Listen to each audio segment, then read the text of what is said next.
Raden Masyahid kemudian memutuskan untuk menjadi seorang pencuri, dan aksi pertamanya dia lakukan di gudang kadipaten sendiri. Saat itu, dia mengambil berbagai bahan makanan dari gudang dan membagikannya kepada rakyat yang membutuhkan secara diam-diam setiap malam. Rakyatnya sendiri tidak mengetahui dari mana asalnya bahan makanan tersebut. Namun kejadian ini terus terjadi selama beberapa waktu. Mereka kemudian memberikan julukan maling celuring kepada pelakunya.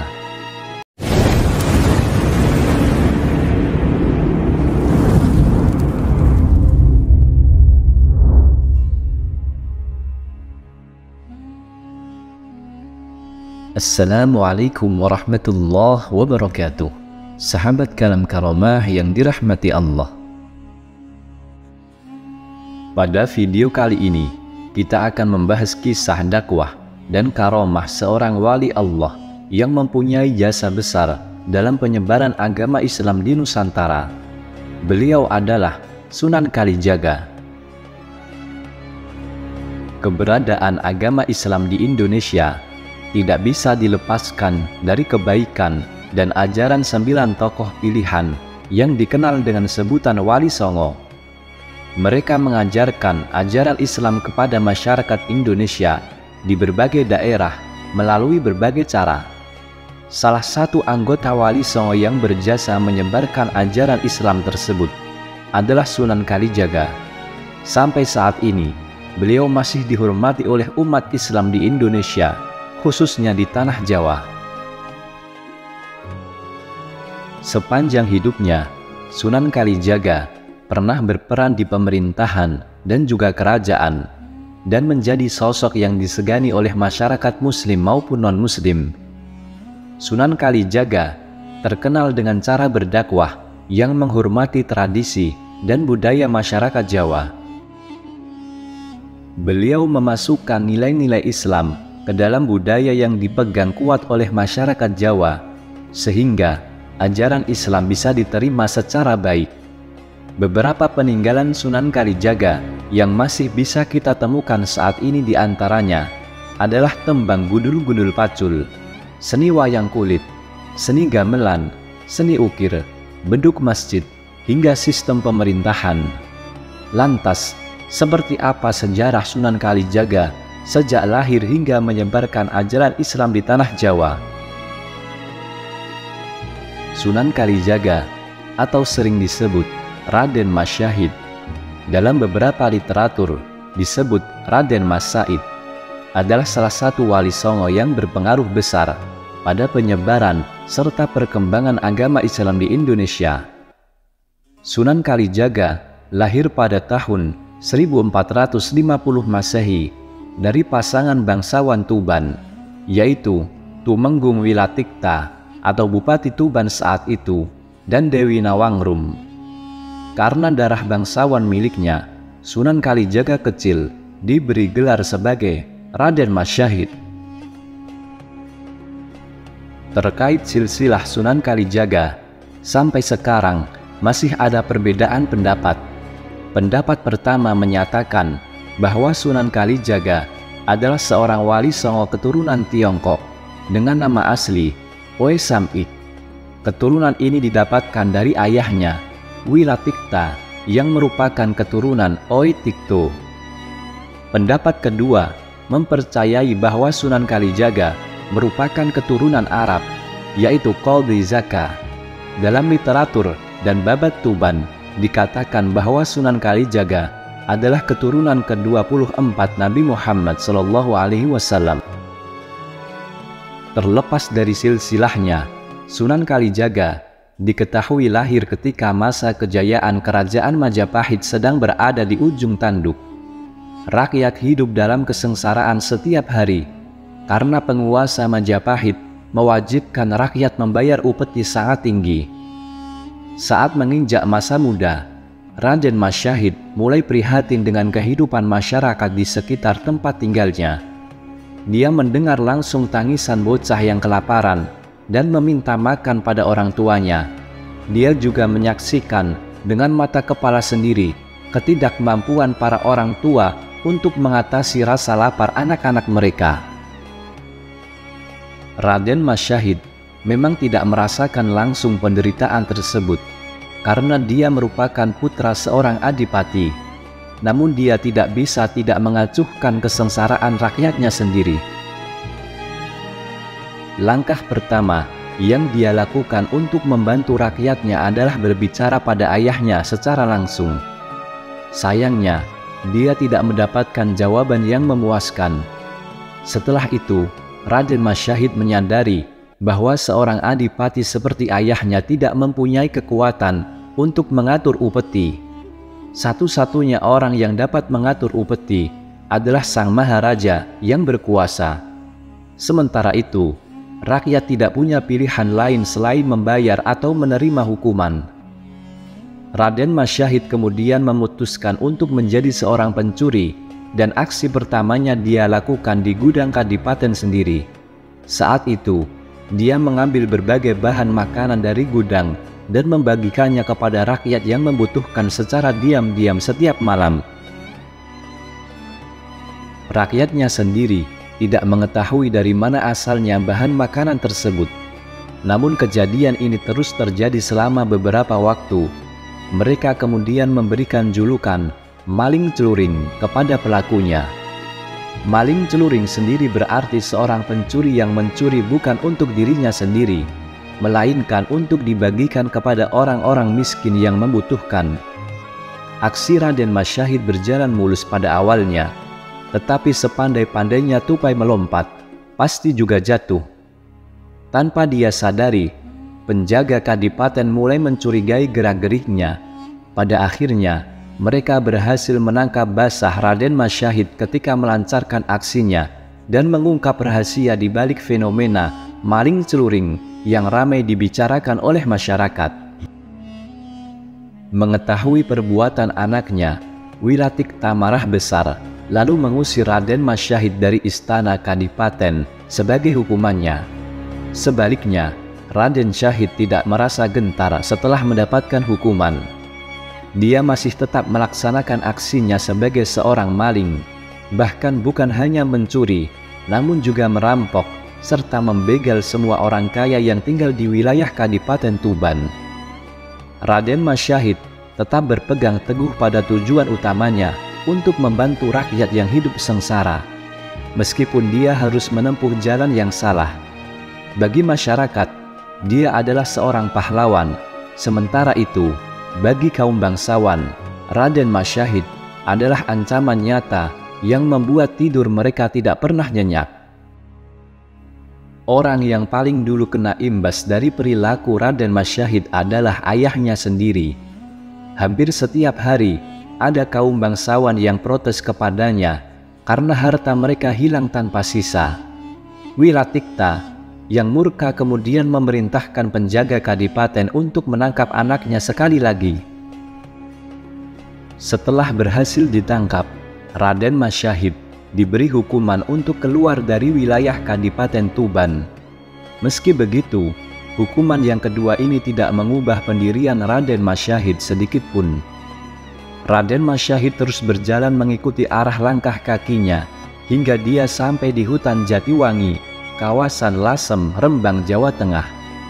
Di hutan inilah dia bertemu dengan seorang lelaki tua yang memiliki tongkat emas. Siapa sangka pertemuannya dengan lelaki tua tersebut justru mengubah pandangan hidup yang selama ini dia yakini. Lelaki tua bertongkat emas yang bertemu dengan Raden Masyahid di hutan Jatiwangi ternyata adalah Sunan Bonang. Setelah bertemu dengan Sunan Bonang, Raden Masyahid akhirnya mengetahui bahwa kebenaran yang dia percaya bukanlah kebenaran yang hakiki. Dari Sunan Bonang, dia belajar bahwa kebenaran yang hakiki adalah kebenaran yang dijalankan dengan benar dan membawa kebaikan kepada siapapun. Raden Masyahid menyadari bahwa yang dilakukannya adalah perbuatan yang salah. Kepedulian pada rakyatnya memang sikap yang mulia, namun karena dilakukan dengan cara yang salah, kepedulian tersebut menjadi sesuatu yang keliru.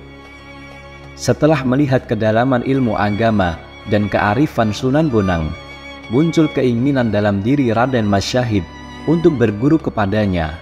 Maka jadilah Sunan Bonang sebagai guru pertama Raden Mas Syahid. Sebagai seorang murid, Raden Mas Syahid sangat patuh pada gurunya. Bahkan pada saat Sunan Bonang memintanya untuk menunggu di tepi sungai, Raden Mas Syahid tidak pernah beranjak sedikit pun dari tempatnya hingga Sunan Bonang datang kembali. Menurut beberapa literatur, Raden Mas Syahid harus menunggu selama 3 tahun sebelum bertemu kembali dengan gurunya. Dalam kisah lain diceritakan bahwa Raden Mas Syahid menunggu Sunan Bonang dengan cara bersemedi di pinggir sungai.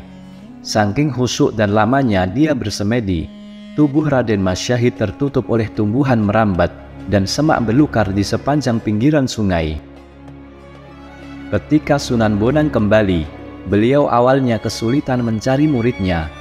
Namun berkat keyakinan yang kuat dan mata batin yang tajam, Sunan Bonang dapat menemukan Raden Mas Syahid di tempat semula.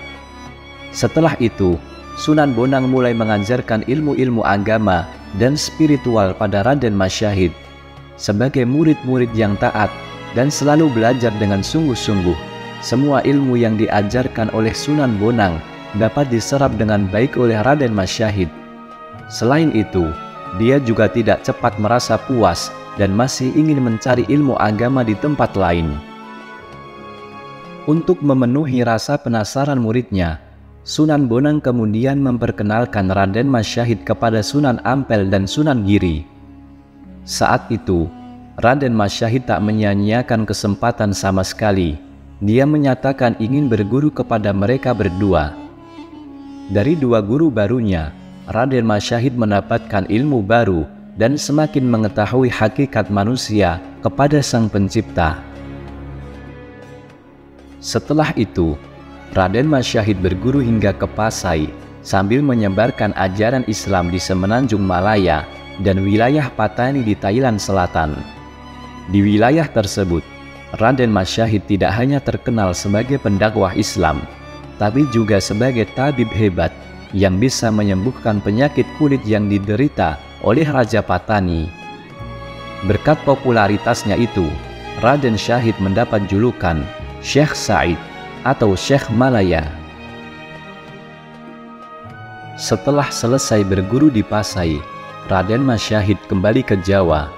Di Jawa, para wali menganggapnya sudah pantas menjadi bagian dari Wali Sanga atau Wali 9. Dalam buku Sunan Kalijaga dan Mitos Masjid Agung Demak, disebutkan bahwa Sunan Kalijaga mempunyai 3 orang istri, yaitu Siti Zainab, putri Sunan Gunung Jati, Siti Hafsah, putri Sunan Ampel, dan Dewi Saroh, putri Maulana Ishak. Dari perkawinannya dengan Siti Zainab, Sunan Kalijaga dikaruniai 5 orang anak, yaitu Nyai Ageng Panegak, Ratu Pembayun atau istri Sultan Trenggono, Sunan Hadi, Raden Abdurrahman, dan Nyai Ngerang. Perkawinan Sunan Kalijaga dengan Dewi Saroh dikaruniai 3 orang putra, yaitu Raden Umar Said atau Sunan Muria, Dewi Sofiyah, dan Dewi Ruqayyah. Sementara dari perkawinan Sunan Kalijaga dengan Siti Hafsah tidak diketahui apakah memiliki keturunan atau tidak. Sunan Kalijaga sendiri memiliki umur yang panjang, yaitu 100 tahun lebih, dan mengalami 4 masa pemerintahan kerajaan yang berbeda. Yang pertama, masa kerajaan Majapahit hingga tahun 1478 Masehi. Saat itu, Sunan Kalijaga masih muda dan lebih dikenal sebagai putra Bupati Tuban, Tumenggung Wilatikta. Yang kedua, masa Kesultanan Islam Demak 1481 hingga 1546 Masehi. Saat itu, Sunan Kalijaga berperan besar dalam pembangunan Masjid Agung Demak. Yang ketiga, masa Kesultanan Pajang 1546 hingga 1568 Masehi. Peran Sunan Kalijaga terdapat pada kisah muridnya, Jaka Tingkir. Yang keempat, masa awal Mataram Islam di Yogyakarta, tahun 1580-an. Sepanjang hidupnya, Raden Mas Syahid banyak mendapatkan nama sebutan atau julukan seperti Sunan Kalijaga, Syekh Malaya, Lokajaya, Pangeran Tuban, dan Abdurrahman. Di antara semua nama ini, Sunan Kalijaga menjadi yang paling populer dan dikenal luas di Indonesia. Akan tetapi, nama Sunan Kalijaga sebenarnya masih belum jelas benar asal-usulnya. Ada beberapa pendapat yang dipercaya oleh masyarakat mengenai hal ini. Pertama, nama Kalijaga diambil dari sebuah desa yang ada di Cirebon. Sampai saat ini, di desa tersebut masih ada petilasan Sunan Kalijaga seperti masjid dan monyet di sekitarnya. Bagi warga setempat, banyaknya monyet di daerah masjid tersebut memiliki nilai sejarah, mitos, dan juga cerita mistik yang berhubungan dengan Sunan Kalijaga dan warga lokal. Yang kedua, nama Kalijaga dipercaya berasal dari bahasa Arab, Qadhi Joko. Sunan Kalijaga dikenal sebagai salah seorang wali songo yang menjadi qadhi di Demak.